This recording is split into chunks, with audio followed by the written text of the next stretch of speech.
We now move over to the Middle East, where tensions continue to escalate in Gaza as 6 Palestinians were killed and several others wounded by Israeli gunfire near a U.S. Israeli-backed aid center. The incident occurred while civilians gathered for food distribution in southern Gaza. The Israeli army claims it fired warning shots after suspects approached in a threatening manner. This comes as the Gaza Humanitarian Foundation, or GHF, halted operations citing threats from Hamas, a claim Hamas denies. The United Nations has criticized the new aid distribution system, calling it dangerous and ineffective.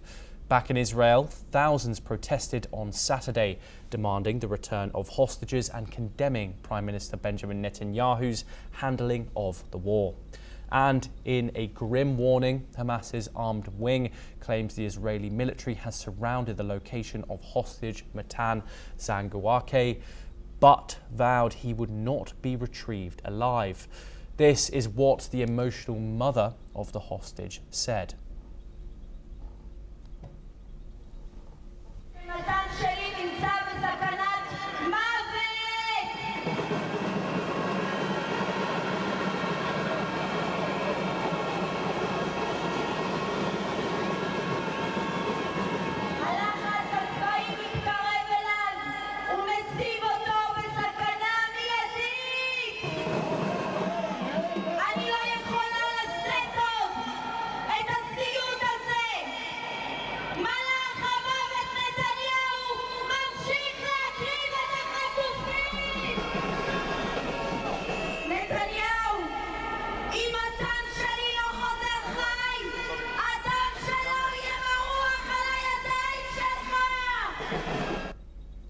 We're now joined by Spencer Critchley, who is a Democratic communications strategist. He's located in California. Thank you very much, Spencer, for joining us on the program. Over the past few days, Spencer, as the Gaza Humanitarian Foundation has taken into effect, these deaths seem synonymous with the foundation's name. Does it need a complete overhaul, do you think? Is this foundation equipped to deal with the scale of the operation that providing aid to Gazans needs? I don't think it should be necessary for the Gaza Humanitarian Foundation to be stepping in like this, and that the reason that they are is because the Israeli government under Benjamin Netanyahu is failing in its fundamental responsibility to feed the civilians in Gaza.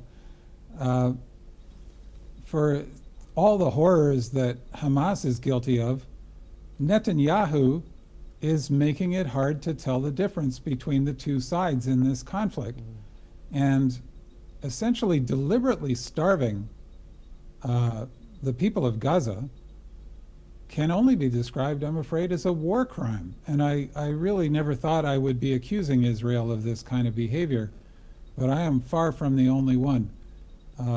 We all certainly understand Israel's right to defend itself, and never more than after the truly awful attacks of October 7th, but it does not have a right to defend itself through the commission of war crimes, including the starvation of civilians. And to use live ammunition on desperate people trying to get food for themselves and their families is just a part of this. It's utterly terrible, and it's obviously, first of all, terrible for the people directly affected, but it's also terrible for the state of Israel. Netanyahu is making Israel an international pariah. It's enormously damaging for Israel as well. Spencer, we got in the news yesterday, actually, that the U.S. is pondering supplying the GHF with a further $500 million in funding. As we've previously discussed, these incidents seem to be reoccurring with the organization. What do you think about the Trump administration's response to these news updates? Do you think it should demand an independent inquiry into the organization that it's funding?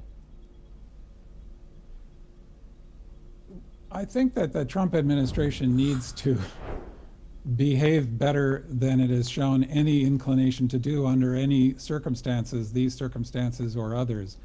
And I wish I could say differently in this case too. The United States frequently is called upon to play the role of honest broker and to apply diplomatic pressure to de-escalate conflict and to resolve humanitarian crises. The United States used to be first on the ground assisting with humanitarian crises, but of course since Elon Musk and Donald Trump dismantled our aid efforts, that has suddenly stopped. So again, I think we can point to whatever problems there are with this particular organization, but I think the larger problem is that there is a void for them to be stepping into which should not exist. Spencer, on a broader scale, how do you reconcile America's strategic partnership with Israel with the rising civilian death toll in Gaza, the obvious, the multiple atrocities that Israel is accused of, especially around these aid sites? What are your thoughts? Well, I think it's very damaging to the United States as well. I have to add that I'm disappointed with the Biden administration's role in this conflict as well. Throughout the Biden administration, especially after October 7th, I continued to hope to see more clarity about how the Biden administration would be putting pressure on Netanyahu to live up to the standards of a liberal democracy. Certainly defend itself, certainly go after Hamas. But as month after month went by, and it became clearer and clearer that Netanyahu apparently has no interest in ending this war anytime soon, and one has to speculate is largely motivated by his own political self-preservation more than any desire to defend the people of Israel, notably including the Israeli hostages. Now with the Trump administration, it's even worse, because with Donald Trump, you can just rely on him to be a toxic combination of purely impulsive and self-interested and devoid of any larger strategic or moral vision in the question of international affairs. So this is also extremely damaging to the reputation and credibility of the United States. Spencer Critchley, pleasure to get your insight. You are staying with us. We now move over to the United States, where